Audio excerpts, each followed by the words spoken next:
기후 위기라고 진단하고 있습니다. 잇따른 환경 파괴로 이상 고온 현상이 나타나고 있습니다. 1985년 이래 최악을 기록했습니다. 어제까지 폭염이 계속되다가 갑자기 영하로 뚝 떨어지고 이런 이상기후 현상의 원인으로 지목되는 것, 기후변화입니다.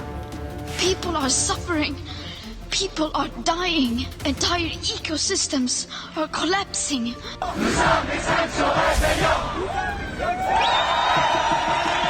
최근 언론에서도 이 기후위기 문제를 집중 조명했습니다.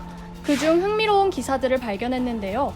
기후위기를 막기 위해 개인이 실천 가능한 방법이 있다는 것이었습니다. 그것은 바로 채식. 기사들이 설명하고 있는 내용을 요약하면 이렇습니다.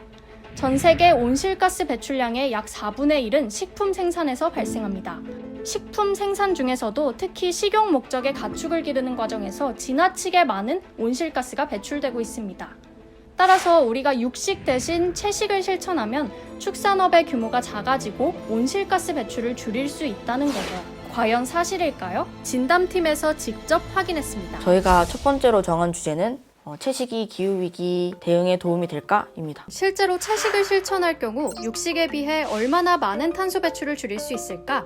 팩추단의 논비건 대학생들이 직접 일상 속 채식을 실천해보고 육식과 비교해 얼마나 많은 탄소 배출을 줄일 수 있을지 검증했습니다. 일주일 동안 해당 식단을 실천한 뒤 탄소 배출 총량을 비교하는 것이죠. 플렉스테리언 식단을 맡았고 오늘은 테스코 식단으로 한번 해보려고 합니다. 해산물까지만 먹는 식단을 먹어보려고 합니다. 저희는 삼겹살 미디엄 사이즈 2개 시켜서 지금 기다리고 있는 중이에요. 네, 삼겹반상이 나왔는데요. 오늘 알바 출근 전에 급하게 만들어서 먹어볼 음식은 제로미트 베지 함박이거든요. 그러니까 대체육으로 만든 함박 스테이크인데 친구랑 함께 제육볶음을 먹으러 밖에 나와봤는데요. 집 앞에 비건 빵집이 있다고 해서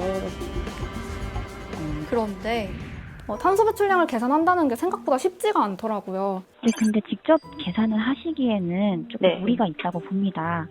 네네. 전 과정을 고려를 하기 위해서는 이 단계별로 탄소 배출 계수라는 게 필요합니다. 농산물을 생산하는 과정에 대한 프로세스를 이해하고 거기에 대한 모든 투입물을 고려해야 하고요. 계산식이 완전히 정해져 있기는 해도 논문에서 인용된 걸 보면 너무 식이 복잡해서 저희 수준으로는 좀 일상에서 행하기 어렵다라는 판단이 들어서 밥상 위에 탄소 발자국이라는 그 사이트에 있는 계산을 활용을 하기로 했어요. 생각보다 거기가 수입산일 수도 있고. 맞아. 거의 대부분 수입산이야. 어렵네.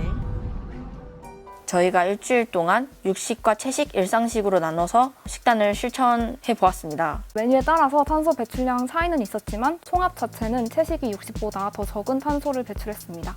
육식은 14,525g, 그리고 채식은 8,651g의 탄소를 배출한 것으로 측정이 되었습니다.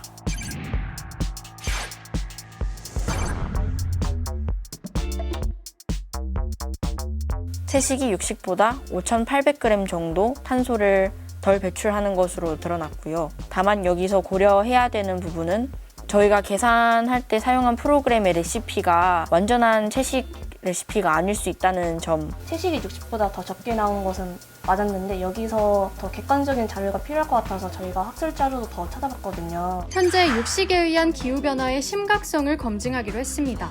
농림수산식품부에 정보 공개 청구를 신청해 한국에서 식용 목적으로 사육하는 동물의 규모를 파악하고 이를 통해 배출되는 온실가스의 총량을 확인했습니다. 제가 넣어놓은 축산업의 온실가스 배출량이라는 정보 공개 청구가 부서 처리자가 지정이 되어 있는 상태고요. 매년 발간되는 국가 온실가스 인벤토리 보고서 통계에 따르면 축산업에서는 2017년 한 해 약 860만 톤의 이산화탄소와 맞먹는 온실가스를 배출했습니다.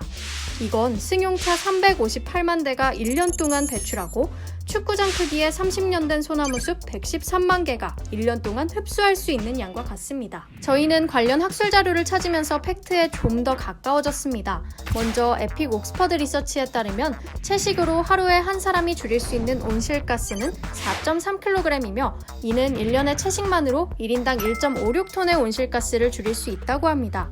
또한 IPCC 기후변화와 토지특별 보고서는 채식 위주로 식문화가 변한다면 70억에서 80억 톤가량의 이산화탄소 배출을 막을 수 있을 것이라고 했습니다. 세계석학의 연구 결과처럼 개인의 채식이 정말로 전 세계의 기후위기에 도움이 될까? 저희는 그 답을 들어보기 위해 전문가를 만나게 됐습니다. 우리 국민의 경우에는 지금 하루 평균 한 140g 정도의 육류를 섭취하거든요. 그럴 경우에 하루에 배출되는 온실가스 양이 7.16kg이에요, CO2가. 그런데 위건을 하면 이게 2.89kg으로 뚝 떨어져요. 그러니까 하루에 우리가 위건 채식으로 줄일 수 있는 양이 4.27kg이나 돼요. 1년을 계산을 하면 1.56톤. 중형차 기준으로 일주일에 하루 채식을 할 경우에 승용차 450만 대를 멈추는 것과 똑같은 그런 효과가 나오더라고요. 그래서 실제로 채식을 통해서 줄일 수 있는 양이 우리가 생각하는 것보다 훨씬 더 많아요. 굉장히 효과적인 기후 행동이죠, 말하자면. 저희 진담팀은 지난 2주간의 팩트체킹 과정을 통해 채식이 기후위기를 막는 데 도움을 줄 수 있다는 결론을 내렸습니다. 물론 기후위기에 대응하기 위해 모든 사람들이 채식주의자가 될 순 없습니다. 하지만 육식 위주의 식단을 조그만 변화를 줘보는 건 어떨까요? 일주일에 하루 비건, 사실은 굉장히 훌륭한 출발이라고 저는 생각을 해요. 기후를 생각해서 식단을 바꾸기 시작을 했잖아요. 그런데 하루 비건을 하면 조금씩 이제 친화력이 생겨요. 비건을 해도 생존할 수 있구나, 이런 생각도 하게 될 거고요. 이렇게 저는 진전이 될 거라고 생각해요. 그러나 궁극적으로는 기후위기를 위해서도 상당히 많이 채식을 하는 방향으로 그렇게 나아가야 한다고 저는 생각을 합니다. 팩트체크를 직접 해보니까 정보 공개 청구도 그렇고 시민들이 직접 접근해서 믿을 만한 정보를 얻어내는 건 어렵지 않다. 비판적인 시선을 기르는데 직접 팩트체크를 해보는 경험도 많은 도움이 되지 않을까? 이런 생각을 했습니다.